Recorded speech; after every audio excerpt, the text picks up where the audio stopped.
नमस्कार दोस्तों, आज मैं आपके सामने लेकर आया हूँ एक बहुत ही मार्मिक प्रेम कहानी। सरदार बूटा सिंह और जैनब की दिल दुखा देने वाली प्रेम कहानी।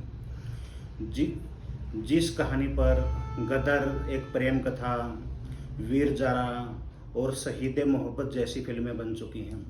शहीद मोहब्बत गुरदास मान की फिल्म थी, पंजाबी फिल्म थी। बूटा सिंह एक 55 वर्ष का बूढ़ा सिख था। वह प्रथम विश्व युद्ध के दौरान बर्मा के जंगलों में माउंटबेटन की सेना में लड़ चुका था, यानी कि वह एक भूतपूर्व सैनिक था, फौज में कार्य कर चुका था। एक दिन सितंबर के महीने में दिन के तीसरे पहर वह अपने खेतों में कार्य कर रहा था कि अचानक उसके पीछे से एक सहमी स्त्री के चीखने की आवाज़ सुनाई दी। उसने मुड़कर देखा, उसी जैसा एक सिख नौजवान लड़की का पीछा कर रहा है।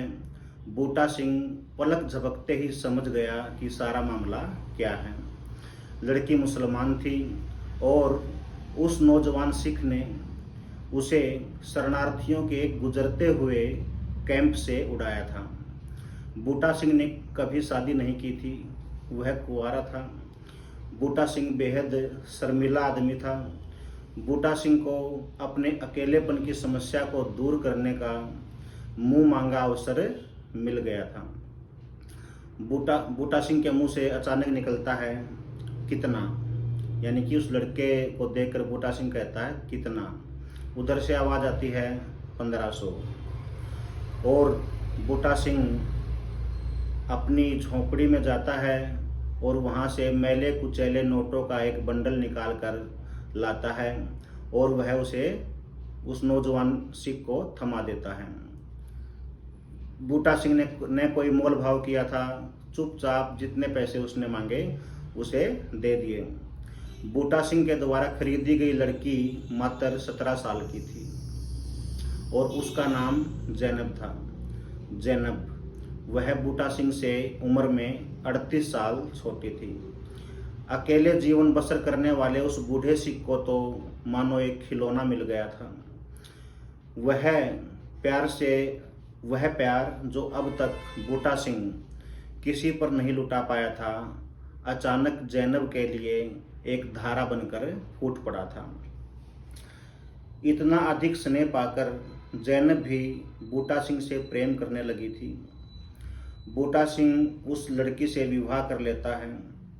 वह हर रोज बाजार से उसके लिए कुछ न कुछ लेकर के आता है, कभी मिठाई, कभी चूड़ियाँ, और इस प्रकार से बूटा सिंह जैनब को बहुत खुश रखता है और जैनब भी बूटा सिंह से बहुत अधिक प्यार करने लगती है।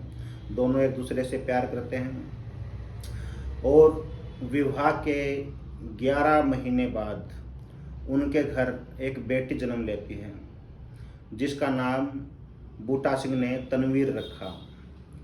कुछ साल बाद समय बीतता चला गया और कुछ समय के बाद बूटा सिंह के भतीजों ने इस बात पर चिढ़कर कि अगर बूटा सिंह का विवाह न होता तो बूटा सिंह की सारी जायदाद हमारी होती।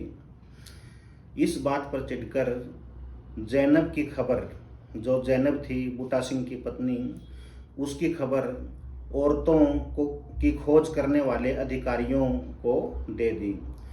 जो अधिकारी भगा कर लाई गई या फिर ज़बरदस्ती अपने पास रखी गई औरतों की खोज करते थे और उन्हें उनके मुल्क वापस भेजने का काम करते थे। कोई हिंदुस्तान यानी कि भारत में लड़की इस प्रकार से मुसलमानों की रह जाती तो वो उसको पाकिस्तान भेजते, और अगर पाकिस्तान में कोई हिंदू लड़की इस प्रकार से पकड़ रखी है तो वे उसको हिंदुस्तान वापस लेकर के आते हैं। ये कार्य वो करते थे और खबर पाने के पश्चात वे अधिकारी जैनब को ज़बरदस्ती अपने साथ उठाकर ले जाते हैं। उसे एक कैंप में रख दिया जाता है। बूटा सिंह बहुत दुखी होता है और वह लगातार 6 महीनों तक हर रोज़ कैंप में जैनब से मिलने के लिए जाता है। दोनों घंटों बैठकर एक दूसरे के साथ बैठकर रोते थे और बूटा सिंह गुहार लगाता था कि उसको उसकी पत्नी वापस कर दी जाए।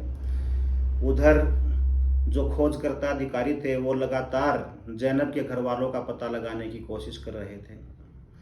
इस दौरान बूटा सिंह दिल्ली जाता है और दिल्ली हाई कमान में फिर से वो गुहार लगाता है कि उसे उसकी पत्नी दे दी जाए। लेकिन जब बात नहीं बनी तो बूटा सिंह दिल्ली में अपने केस कटवा देता है और वह मुसलमान बन जाता है। अब बूटा सिंह का नया नाम जमील अहमद था और उसने अपनी बेटी जिसका नाम तनवीर था उसका नाम भी बदलकर सुल्ताना रख दिया था। इधर पाकिस्तान में जैनब के घर वालों का पता चल जाता है और कैंप वाले जैनब को पाकिस्तान भेज देते हैं। बूटा सिंह भारत में अधिकारियों से गुहार लगाता है कि उसे पाकिस्तान जाने दिया जाए, उसकी पत्नी को वापस लाने दिया जाए, लेकिन बात नहीं बनती। उसने वीज़ा अधिकारियों के पास भी गुहार लगाई कि उसे पाकिस्तान का वीज़ा दिया जाए, तब भी बात नहीं बनी। उसने फिर से कहा कि अब तो वह मुसलमान बन चुका है और मुसलमान बनने के नाते उसे पाकिस्तान ही भेज दिया जाए, लेकिन उसकी किसी ने नहीं सुनी। तब एक दिन बूटा सिंह अपनी बेटी को साथ लेकर के चोरी छिपे सरहद के पार चला जाता है। सरहद पार जाने के पश्चात बूटा सिंह अपनी बेटी को लाहौर में छोड़ता है और उस गांव में जाता है जहां पर जैनब के घर वाले रहते थे। वहां जाकर बूटा सिंह को एक बहुत ही गहरा झटका लगता है।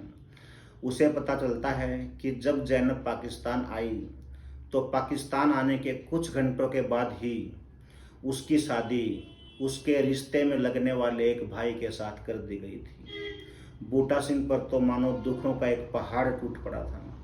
वो बेचारा बहुत दुखी था।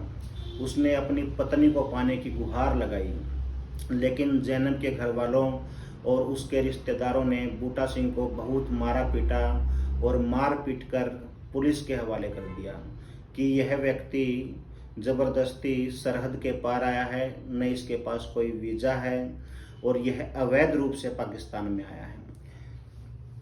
पुलिस वाले बूटा सिंह पर मुकदमा चलाते हैं।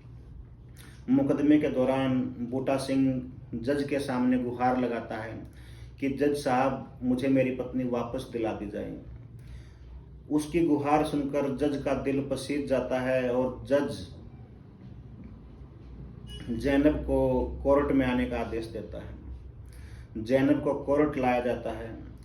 इस बात की खबर समाचार पत्रों में चारों तरफ फैल चुकी थी, जिस वजह से पाकिस्तान के अंदर हर आदमी की इस केस में गहरी दिलचस्पी थी। कोर्ट खचाखच भरा हुआ था। जैनब अपने रिश्तेदारों के घेरे में कोर्ट में आती है, एक बड़ी ही डरी हुई और सहमी लड़की। जज साहब ने जैनब से पूछा, क्या तुम इस आदमी को जानती हो?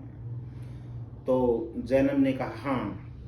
जैनब कहती हाँ, यह मेरा पहला पति है और यह मेरी बेटी है। अपनी बेटी की तरफ इशारा करके कहती है।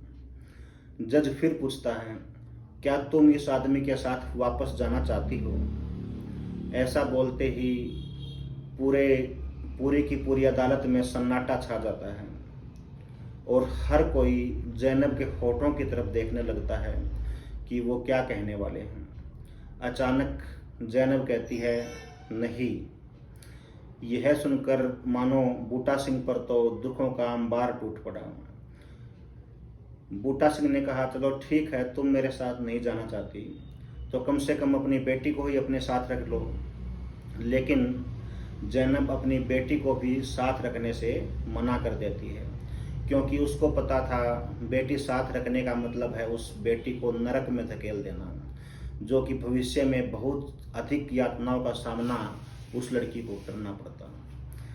बड़े ही दुखी मन से बूटा सिंह अपनी बेटी को साथ लेकर कोर्ट से निकल जाता है और वह उस रात पूरी रात एक बंग बख्श की मजार थी, उसके ऊपर बैठकर रोता रहता है। बेटी पास में एक खंबे से लगकर सोती रहती है। जब सुबह हुई तो बूटा सिंह बेटी को लेकर बाजार गया। वहाँ से उसके लिए उसने नए कपड़े खरीदे, नए स्लीपर खरीदे और उन्हें पहनाकर बूटा सिंह अपनी बेटी को लेकर रेलवे स्टेशन पहुँच जाता है। वह रेलवे स्टेशन पर बिल्कुल प्लेटफॉर्म के किनारे खड़ा था। अचानक से रेल के आने की आवाज़ सुनाई देती है, इंजन की सीटी सुनाई देती है और धीरे धीरे वो इंजन प्लेटफॉर्म की तरफ बढ़ता है। अचानक ही तनवीर, जो कि अब सुल्ताना बन चुकी थी, उसे अपने पिता की बाहें उसके चारों तरफ कसती हुई महसूस हुई और बूटा सिंह अपनी बेटी को बाहों में लेकर रेल के आगे कूद जाता है। और रेल के आगे कूदने से भगवान की कृपा थी कि वो लड़की तो बिल्कुल बच गई, लेकिन बूटा सिंह मर जाता है। अब पाकिस्तान में चारों तरफ इस कहानी की चर्चा थी। लोगों में बूटा सिंह के प्रति बहुत अधिक सहानुभूति पैदा हो गई। बहुत से लोग इकट्ठा हुए और वे चाहते थे कि बूटा सिंह को जैनब के गांव में ही दफनाया जाए, लेकिन जैनब के घर वालों ने और उसके रिश्तेदारों ने बूटा सिंह के शव को वहां दफनाने से इनकार कर दिया। तब एक बड़े से ढेर के नीचे, लाहौर में जो फूलों का एक बहुत बड़ा ढेर था, उसके नीचे लाहौर में बूटा सिंह की लाश को दफना दिया जाता है। लेकिन जैनब के रिश्तेदार कुछ गुंडों को भेजकर उसकी कब्र को खुदवा देते हैं। लोगों ने फिर से उसकी कब्र को दोबारा से बनाया और बूटा सिंह को दोबारा से दफनाया और उस पर पहरा दिया। और इस प्रकार से बूटा सिंह, जो कि अब मुसलमान बन चुका था, पाकिस्तान में ही दफन हो गया। यह एक बड़ी ही मार्मिक कहानी थी। अगर आपको ये कहानी पसंद आई तो कृपया इसे शेयर करें, अपने दोस्तों को बताएं, ताकि आपके दोस्तों को भी इतिहास का पता चल सके, आज़ादी के समय किस प्रकार की घटनाएं हमारे यहाँ घटित हुई थी। अगर आप और भी इसी प्रकार की कहानी, अनसुनी बातें जानना चाहते हैं तो चैनल को सब्सक्राइब करें, इसे लाइक करें और मुझे प्लीज़ कमेंट करके ज़रूर बताएं कि आपको ये कहानी कैसी लगी। धन्यवाद।